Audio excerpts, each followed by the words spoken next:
سلطان الہند رحمت اللہ علیہ کے پاس ایک آدمی آیا، کھانے کی ٹفن ڈبہ اٹھا رکھا ہے۔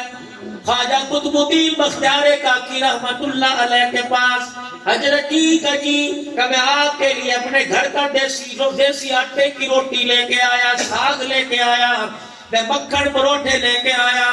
حضرت خواجہ قطب الدین بختیار کاکی نے فرمایا مریدہ پھر دسترخوان کھان لگا۔ خانقاہ کے اندر جتنے مرید تھے کہنے لگے حضرت جی آپ کا روزہ ہے، فرمایا چپ کر جاؤ، نفلی روزہ رکھا ہوا تھا۔ کھانا جو لے کے آیا اس کے ساتھ کھانا کھایا، وہ خوش ہو کر دل کلیجہ ٹھار کے دعائیں دے کے چلا گیا۔ مریدوں کو بلایا، فرمایا پتہ نہیں کتنے چاؤں سے لے کے آیا، اور لوگوں میں انکار کر دیتا اس کا دل ٹوٹ جاتا۔ روزہ ٹوٹ جائے کفارہ ہے، دل ٹوٹ جائے کفارہ کوئی نہیں ہے۔ یا تو روزانہ ماں کا دل توڑ رہے ہیں، بیٹیوں کا دل توڑ رہے ہیں، بھائیوں کا دل توڑ رہے ہیں، بچوں کا دل توڑ رہے ہیں، بیوی کا دل توڑ رہے ہیں۔ بتاؤ تمہارے میرے گھر کے اندر خوشحالی کہاں سے آئے گی؟ بڑے بڑے نمازیوں کو، بڑے بڑے جہاد کی ترغیب دینے والوں کو، بڑے بڑے تبلیغ والوں کو الحمدللہ میرا بھی وقت لگا، سن 96 میں لگا تھا سال، بار بار اللہ لے کے جا رہا ہے، ملکوں تک گیا، لیکن میرے عزیزوں بڑے بڑوں کو دیکھا میرے سمیت گھر کے اندر آتے ہیں، اپنی مرضی سے ہنستے ہیں، اپنی مرضی سے بولتے ہیں۔ جسے قرآن کے سائے میں لے کے آؤ وہ بیٹھی منہ تکتی رہتی ہے، اگر وہ ڈر کے بات نہیں کرتی دابا مار نہ دے میرا پیشاب پجامے میں نکل جائے گا۔ رب کائنات کی قسم ہاتھ تو اس کے بھی ہے، اگر تو لاٹھی سے مارے گا وہ ہاتھ سے مار سکتی ہے، تو لاٹھی سے مارتا ہے وہ ہاتھ باندھ کے کھڑی ہے، کیوں اپنا ہاتھ نہیں اٹھاتی؟ اس وجہ سے جب اس کے باپ نے اسے گھر کی دہلیز سے رخصت کیا تھا تو اپنی پگڑی اس کے سامنے رکھ دی تھی، کہا تھا بیٹی اپنے ارمانوں کا خیال نہ کرنا، باپ کی پگڑی کا خیال کرنا۔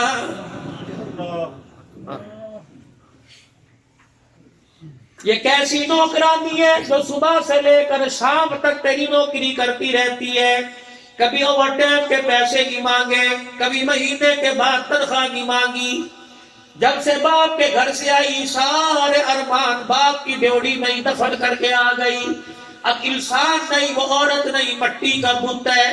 تو نے کہہ دیا اٹھ جا وہ اٹھ جائے گی، تو نے کہہ دیا بیٹھ جا وہ بیٹھ جائے گی، تو نے کہہ دیا لیٹ جا وہ لیٹ جائے گی، تو نے کہا دھوپ میں چولہے میں روٹی پکا بیٹھ کے پکائے گی، تو نے کہا میری ماں میرے بہن بھائیوں کے کپڑے دو وہ دھوئے گی۔ اسے پتہ ہے بھائی اس قابل نہیں کہ بہن کی 2 روٹیوں کا بوجھ برداشت کر سکے، شوہر کے گھر سے ناراض ہوں تو جاؤں گا۔ بس خدائے پاک کی قسم اپنے گھر کی طرف یوں کر کے دیکھتی ہے اور جا کے کہتی ہوا میرا پیغام میرے ماں باپ کو پہنچا دینا، تم تو بڑے سمجھدار ہوا کرتے تھے، بیٹی کے معاملے میں تم نے بغیر سوچے فیصلہ کر دیا۔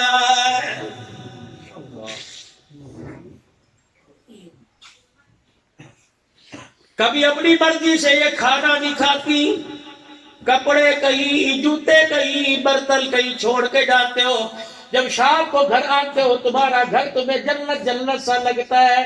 کون سی نوکرانی کرتے ہو، کون سی نوکرانی کرتے ہو کرتی ہے جسے تم اپنی پاؤں کی جوتی کہتے ہو؟ فرمایا عورت کو پاؤں کی جوتی نہ کہے۔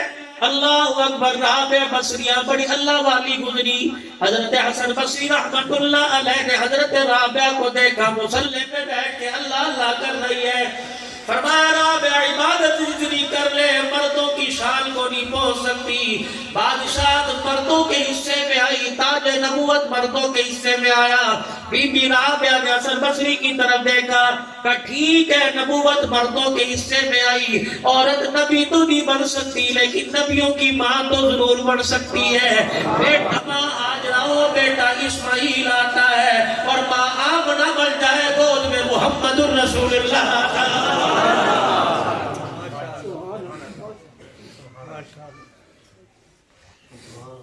سر پہ جب سے سسرال میں آئی کبھی سر پہ دوپٹہ نہیں رکھا، گلے میں دوپٹہ نہیں رکھا، اور دعائیں کر رہی ہے تیری گود میں حسین آئے، کیسے آئے گا؟ حسین تو اس کی گود میں آیا جس نے راتوں کو کھڑے ہو کر مصلی پر اللہ کو راضی کیا، جس نے مصلی پہ کھڑے ہو کے ساری ساری رات اللہ کو راضی کیا۔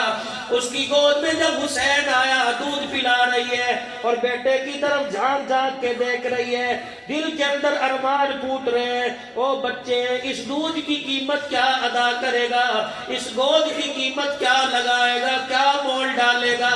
حضرت حسین نے ماں کی طرف دیکھ کے مسکرانا شروع کر دیا، فرمایا اماں جان تو نے مجھے کوکھ میں قرآن سنایا، میں کربلا میں تجھے نیزے کی نوک میں قرآن سناؤں گا۔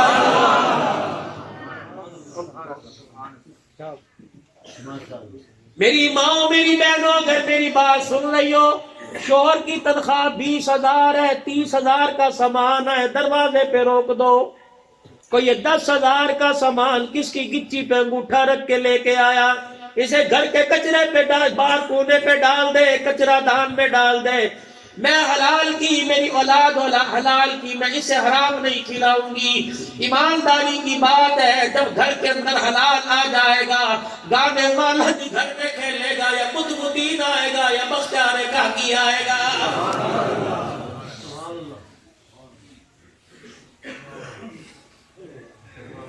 اگر بیوی ڈیمانڈ کرے یہ لا کے دے، دونوں باتیں سامنے رکھ دے، حلال کی تنخواہ اتنی ہے، بتا کس کا گلا کاٹ کے لاؤں، نہ لا کے دوں گھر میں کل کل ہوگی، لا کے دوں گا حرام آئے گا، بتا قیامت کے دن اللہ کے دربار سے مجھے کون چھڑائے گا۔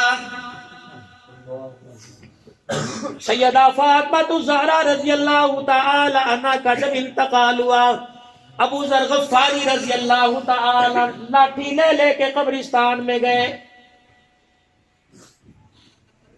جب قبر کے کنارے پہنچے، اپنی لاٹھی کو قبر میں ڈال کر 3-4 مرتبہ یوں کر کے زمین پہ مارا اور کہا اتدری من الذی جینا بہا الیک، اے قبر تجھے پتہ آج تیرے اندر کون آ رہا ہے،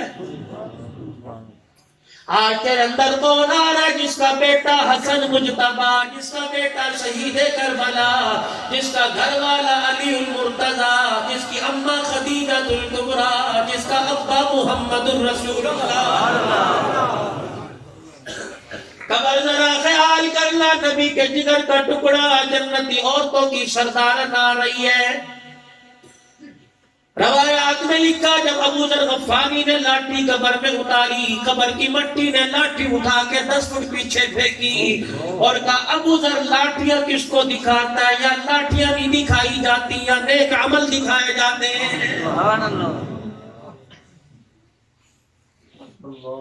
سیدہ فاطمہ الزہرا رضی اللہ تعالی عنہا کے ذریعے ساری امت کی ماں بہنوں مرد عورتوں کو بتلایا گیا۔ 82 سال کا بوڑھا عثمان غنی رضی اللہ تعالی عنہ قبر کے پاس بیٹھا کیوں رو رہا ہے؟ نبی کے صحابی نے سر پہ ہاتھ رکھا، اے عثمان کیوں رو رہا ہے؟ تو دنیا کے اندر چلتا پھرتا جنتی ہے۔ کیسا جنتی؟ جب بھی روما پانی کا ٹھنڈے پانی کا موقع آیا، میرے نبی نے منبر پہ کھڑے ہو کے اعلان کیا، کون ہے جو مسلمانوں کے لیے کنواں خرید کے وقت کر دے؟ حضرت عثمان غنی رضی اللہ تعالی عنہ نے اپنی کمائی سے کنواں خرید کے مسلمانوں کو دے دیا۔ کنویں کے ارد گرد کھجوروں کے درخت 1500 کے قریب وہ بڑھ گئے، ہر سال اس کی آمدنی آنے لگی، مدینے کے غرباء پر تقسیم ہونے لگی۔ عثمان غنی تو قبر کے اندر جنت البقیع میں آرام کر رہے ہیں، لیکن وہ آج تک آمدنی سعودی حکومت کے پاس جمع ہو رہی ہے۔ حضرت عثمان غنی رضی اللہ تعالی عنہ کے نام کا آج بھی اکاؤنٹ میرے عزیزوں مدینے کے بینک میں کھلا ہوا ہے، اسی پیسے سے عثمان غنی رضی اللہ تعالی عنہ کے نام کا مدینے پاک میں فطرت عثمان ہوٹل بنایا گیا۔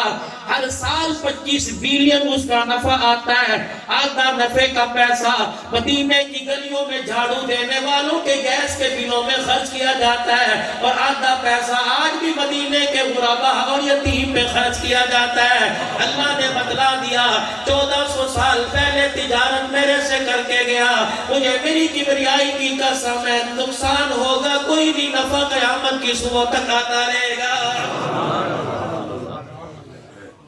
آپ حضرات کو مشورہ دے کے جاؤں، آپ کے کام آئے گا۔ او لوگوں مجھے تمہارے گھر کا پتہ کوئی نہیں میرے بھائیوں، مجھے تمہارے بجٹ کا پتہ کوئی نہیں، میں آمدنی کا پتہ کوئی نہیں، لیکن مشورہ آپ کو دے کے جا رہا ہوں، اور 2 چھوٹے چھوٹے ڈبے گھر کے اندر رکھ لو، پلاسٹک کے بور رکھ لو، ٹین کے ڈبے رکھ لو، مٹی کے گلے رکھ لو، ایک کے اوپر مسجد لکھ دو، ایک کے اوپر مدرسہ لکھ دو، روزانہ 10-10 روپے دونوں گلوں میں ڈالتے رہو، مہینے کے بعد پیسے اکٹھے ہو مسجد کو دے دو، اللہ اکبر، مہینے کے بعد پیسے اکٹھے ہو کسی مدرسے میں دے دو۔ مولوی صاحب تقریر سنا کہ تُو نے کیا گلے رکھنے کی باتیں شروع کر دی، میں نے کہا اگلی بات سن تیرا کلیجہ ٹھرے گا۔ مولانا اگلی بات سنو، کیسے کلیجہ ٹھرے گا؟ میں نے کہا جو مسجد کا گلہ ہے اللہ اکبر وہ مسجد کے اندر جمع کرایا، تجھے 2 دعوتیں کرنے کا ثواب مل جائے گا، مسجد کی کار خیر میں حصہ ڈالے گا، اللہ کے بندے آ کے نمازیں پڑھیں گے، مسجد کے بجلی کے بل ادا ہوں گے، پانی کے بل ادا ہوں گے، بجلی کا کام ہوگا، دیکھ بھال ہوگی، اللہ اکبر، جو اللہ کے نام پہ پیسہ دے گا اللہ کی دعوت کرنے کا ثواب مل جائے گا، جو مدرسے کے طالب علموں کو پیسہ دے گا محمد الرسول اللہ کی دعوت کرنے کا ثواب مل جائے گا۔ ایک اللہ والے کو حضور پاک صلی اللہ تعالیٰ علیہ وسلم کی خواب میں زیارت ہوئی، آپ نے فرمایا اللہ کے بندے اللہ کی دعوتیں کرتا ہے، میری بھی دعوت کر دیا کر۔ کہنے لگا کملی والے آپ کہاں اور میں کہاں؟ اللہ غنی، بات آ گئی۔ جمعۃ المبارک کے دن میں شام ایک جگہ پروگرام میں گیا، ایک عالمہ کہنے لگی حضرت صاحب میں نے بات کرنی ہے، میں نے کہا بہن بتا، کہنے لگی مولوی صاحب سامنے آ نہیں سکتی، فون نمبر دے دو، اسی گھر میں میں نے نمبر دیا، بات کرنے لگی کہ مولانا آپ مانو یا نہ مانو اللہ کی قسم اٹھا کے کہتی ہوں چند دن پہلے میں نے خواب میں رسول پاک صلی اللہ علیہ وسلم کی 1 گھنٹہ زیارت کی ہے۔ میں نے کہا وہ کیسے؟ کہنے لگی مولانا خواب میں حضور تشریف لائے، میں اللہ کے نبی کے پیچھے پیچھے پھرتی رہی، آپ اللہ کے نبی آگے آگے، میں نے کہا اللہ کے نبی مجھے آپ سے محبت ہے، آپ نے میری بات نہ سنی اور آگے چلے گئے، 3-4 مرتبہ میں نے کہا اللہ کے نبی آپ سے مجھے محبت ہے، حضور علیہ السلام نے میری بات نہ سنی، میں کیا دیکھتی ہوں نبی کے دادا عبد المطلب سامنے آ کے کھڑے ہو گئے اور اپنے پوتے سے کہنے لگے محمد اس کی بات کیوں نہیں سنتا ہے؟ رحمت والے نبی نے رخ موڑا، بچی کہنے لگی میری طرف دیکھنا شروع کر دیا، میں اللہ کے نبی کے آگے یوں ہاتھ پھیلائے دعا کر دیجئے، رحمت والے نبی نے دعا تو نہ کی بلکہ اپنا منہ قریب کر کے میرے ہاتھوں میں تھوک دیا، میں ڈر گئی، میں نے ہاتھ پیچھے کیے، وہ تھوک میری چادر پہ گر گیا۔ مولانا یہ چادر دیکھو، اللہ کی قسم میری آنکھ کھلی، چادر بھی گیلی نظر آئی، مجھے تھوک میں سے خوشبو بھی نظر آئی۔ اللہ اکبر، میرے زاہد اللہ جی صاحب بڑے بڑے اکابرین کو چادر دکھائی، کہنے لگے بیٹی چادر دھونا نہ، یہ دنیا کی خوشبو کوئی نہیں، یہ جنت کی خوشبو ہے۔ اللہ کرے تیرے میرے گھر کے اندر بھی ایسے بچے آ جائیں